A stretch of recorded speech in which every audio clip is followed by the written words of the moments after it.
What's up, everybody? Happy Tuesday. Hope all you're having a great day so far. Getting into this episode of Y&R, that scene between the Abbotts and Theo was very tense. I was here for it. I can see both sides of the fence on this, and I try to look at it objectively, as objective as I can. But Kyle continues to annoy the hell out of me. Kyle needs to learn from Jack. It's like, boy, learn how to deal with situations. Because the way Jack handled Theo was brilliant. It was smart. It was cunning. It was old school. You know what I mean? In a weird way. In a way, it was old school. Kyle's reaction to everything is to lash out like a damn child. How are you the co-CEO? How can that be? It's like Kyle does not have any maturity about him. He has no poise. You're just not that dude. Go sit down. You have a lot of growing to do, obviously, because Jack just showed up and showed the hell out right here. And that's what Kyle needs to learn. His idea is to always lash out. Oh, Dina never knew him. But you're doing all of that whining and bitching in front of the attorneys. That's what you don't want to do. That's what you don't want to do. You don't want to lash out in front of lawyers. Jack handled it perfectly. Jack was like, you know what? They made the offer. I think to me, I like the offer. I think it was generous. They made an offer. And of course, Theo didn't want to take it. He entertained it. But he's sitting there talking about, oh, it's a start. Once Jack heard him say it's a start, all bets were off at that point. Jack was like, okay, let me talk to him by myself. And of course, the lawyers was like, nah, I don't advise that. But they was like, nah. Jack was like, it's up to you, Theo. Be a man. Come on. Let's have a one-on-one conversation. Me and you. Let's go. So Theo was like, okay, let's do it. So that's how you handle it. See, Jack didn't rant and rave and shout like a damn crazy person, especially not in front of the attorneys. He was like, let me do this in private. Let me talk to Theo by myself. You know what I'm saying? That's how Kyle needs to learn how to handle business. You know what I mean? Because Jack went the hell off on Theo, but he didn't do it in a way that Kyle does it, where there's immaturity, where there's, oh, she doesn't know you like that. Jack let him know. The offer we gave you was very generous, which I think it was. What are you up to? What is this all about? What are you after? Jack was just trying to get a sense of what the hell was going on in Theo's mind. And what pissed Jack off was Theo tried to pretend to know what Dina would have thought or what Dina would have wanted. And I agree with Jack. You did not know Dina. Don't even begin to sit there and try to tell Jack what his mother would have said or what his mother would have thought. You never knew his mother to even say some shit like that. You never knew Dina. How could you possibly say what she would have thought and what she would have wanted? You didn't know her. You met her towards the end of her life. These people have known her for all of their lives. When she was lucid, all of that. They've known her. They know what she would have wanted and what she would have said. They know. They're her damn children. They would know better than you. You've been here for only a few months. And you just found out that she was your grandmother a few months ago. You know what I mean? Come on now. And Jack basically let his ass have it. He told him. He was like, bruh, if you continue on with this lawsuit, we will demolish you. He was like, we ain't just got one attorney. Hell, we got 10 more just like him. That's savage. They will come after you. Because at the end of the day, the Abbotts have the money and the power to keep this lawsuit going for months. Keep it going for months and years. Theo doesn't have that money to keep this going. He can't afford an attorney for that long. You know what I mean? So it's best to kind of settle this out of court so it don't get messy. Because you're going up against, experienced people. You're not going up against no slouches. These ain't amateurs you're going up against. And Jack let him know that. He was like, take the offer. He said it comes off the table by 4 o'clock tomorrow. If you don't take it, we go to court and we shut you down. Because you're going to walk away with nothing. He said, this is a fight your ass can't win. I said, I know that's right, Jack. Protect your family. I mean, at the end of the day, yeah, the Abbotts are worth a lot of money. They were born into money, but at the end of the day, they were not, sitting around living off trust funds. They worked their asses off. They all built their careers from the ground up. Ashley helped make Jabot even bigger than what it was when her father was running it. You know what I mean? Like, she created products that sold billions of dollars. You know what I mean? Tracy, an accomplished author. Jack has always been an accomplished, successful businessman. Like, these people built their careers from the ground up. They could have sat on their ass and lived off the money off the trust fund. They didn't have to work if they didn't want to. But no, they said, no, we're going to build our own legacy. We're going to build up our own names, and not just live off the John Abbott name or the Dina Mergeron name. You know what I mean? They built their name in the business community and, in the writing community and all that stuff. They did that. I think not everything with Theo was about the money. I think a lot of it with Theo was acknowledgement. I think he felt he was not a part of the family. Like, he was not acknowledged, not only not by Dina, but not by the rest of the Abbotts. But my thing is, you are by an extension a part of the Abbott family, but you are not an Abbott. You know what I'm saying? Like, you're not a part of that bloodline. You're a part of Dina's bloodline, not John's bloodline. So that's the only thing. And I think a lot of it is acknowledgement for him. I always felt like it was messed up that, he got a funky old pin in the wheel. But the way he went about this was all wrong. Why not just talk to Jack by yourself? You know what I'm saying? Like, go to Jack, go to Ashley and sit down with them and see if they were willing to give you a little something or whatever. You know what I mean? Like, that's how you could have went about it. But he didn't do that, though. He could have went about it like that, but he didn't. And Jack, and that's one of the things Jack was pissed about. He was like, as soon as the will reading was over, you went straight to a lawyer and filed a lawsuit trying to get all of his mother's estate that you're not even entitled to. And I think he should take the Abbott's offer and just take the boutique company. Because like they told him, it's a profitable company. It makes a lot of money. And, you can own it solely and you'll have your own money. Hell, he can even sell it for a huge profit and start his own business, do what he want with the money. You know what I mean? Like, come on. Why fight this out in court against a family who has way more connections than you, way more money than you?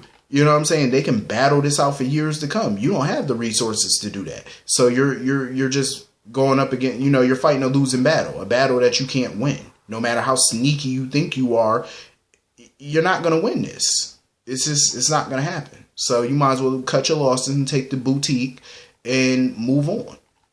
I wish Theo wasn't leaving the show because I would be more invested in this particular storyline.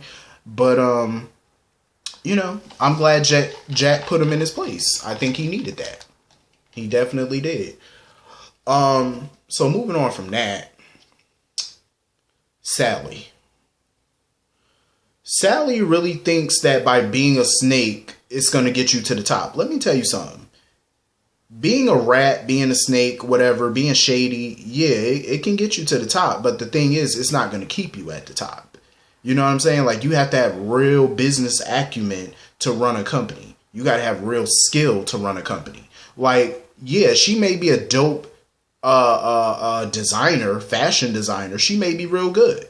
I didn't really watch her on Bold and Beautiful or nothing like that. But you may be a good fashion designer, but do you have the business sense to run a division, to run a company? Summer may not be a fashion designer, but she comes from a business-minded family. Like, come on, look at Victor. Newman Enterprises. You know what I'm saying? Like, come on, look at, she's been around Jack, CEO of Jabot, for years. She obviously adopted those business methods. You know what I'm saying? And besides, her and Kyle created the Jabot Collective. So it's a no-brainer that Lauren would want her to run it because she was the co-founder of the damn division. Makes sense to me.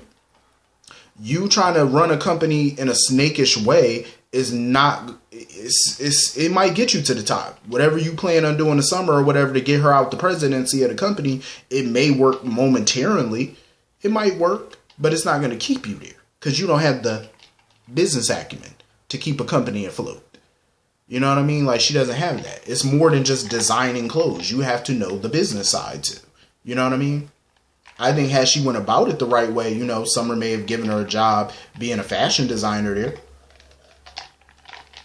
Maybe. But she went about it all wrong.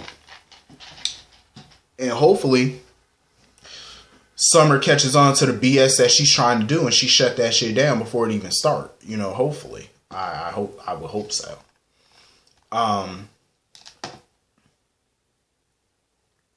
Because I know Lauren is, you know, hoping that they can work together and stuff, because she's trying to talk about she could be like a liaison or whatever like that. Summer already don't like her, and Summer already doesn't trust her. So of course Sally's going to use the intel that Theo gave her about, you know, Kyle being Summer's kryptonite or whatever. She's going to use that to her advantage, try to woo Kyle, try to seduce him, just to knock Summer off her game.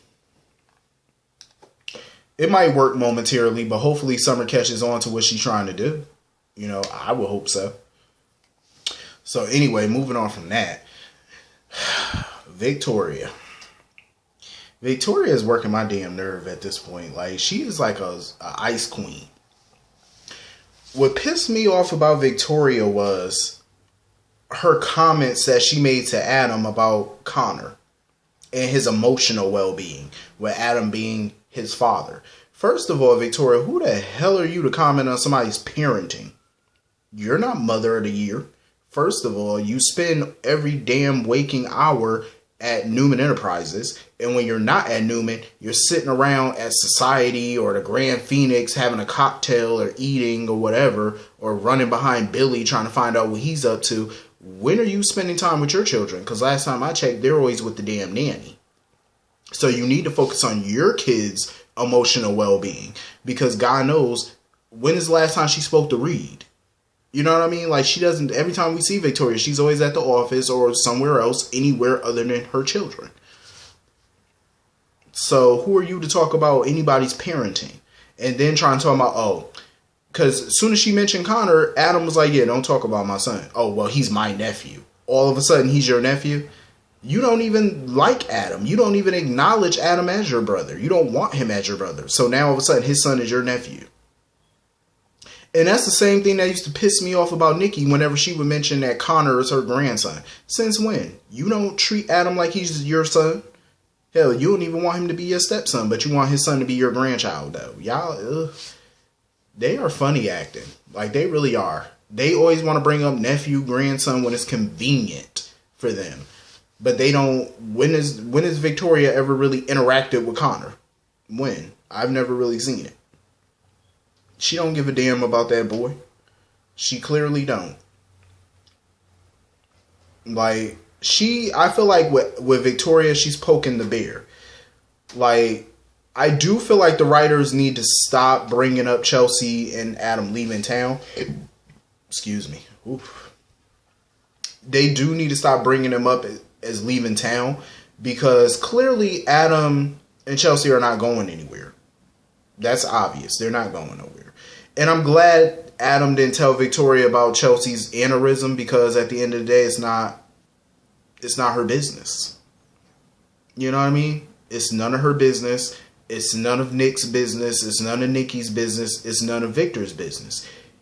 Clearly Adam is done with y'all. He wants nothing to do with you. If he was still coming after y'all or wanted to be anywhere near y'all, he would have never came to the office and signed that document, giving away any claim to Newman that he had. He would have never done that. So clearly that shows that he's over y'all at this point. He's sick of y'all. So why don't y'all just let sleeping dogs lie and go about y'all business? But of course, you know, Victoria can't do that. She always has to have some snide ass comment. She need to go sit down somewhere. Like, she's annoying. Anyway, moving on from that. Chloe is another one that annoys my damn soul. Like, I get it, Chloe. You don't like Adam. I get it. But at the end of the day, stop trying to poison Chelsea against him. Oh, well, Adam can leave town and we'll take care of you and I'll take you to your appointment. I'll be your support system. She doesn't really want you as her support system. She does, but she also wants Adam there too. And either you respect that or you stop being her friend. I understand you're upset with Adam for killing your daughter. I get that. But like I said before, he did not do it on purpose. It was a damn accident. How many times does one have to say it? It was an accident. He did not purposely try to harm your daughter. And it's crazy how she put so much blame on Adam, but where's the blame on Billy? He left a damn child in a car by herself at night on a dark road. Who does that? What parent does that? But yet she has no blame for Billy, though. But you want to put all the blame on Adam. That's stupid. Like, that's why I'm just glad Adam does not, think about Chloe. It's crazy how most of the people in that town pass judgment on Adam, but they've all done worse. They've all got dirt. They've all tried to kill somebody or, did some shadiness. All of them have done it. It's not just Adam, but yet when he does something, he's the devil. So what the hell does that make you? I'm just happy that, at least Chelsea and, Adam are looking forward to Christmas in a way. They're not letting this aneurysm stop them from living life. And I know Chelsea's scared as hell because, she got to fight it. She got to be there for her son and stuff like that. So, it's a scary thing, to have something wrong with you and there's a chance you can die from it. That always creeps into your mind. It's very scary. I couldn't imagine that. But pretty much that was the whole episode. Hit the comment section. Let me know what y'all thought about this episode. I'll see y'all all later. Have a good day. Peace.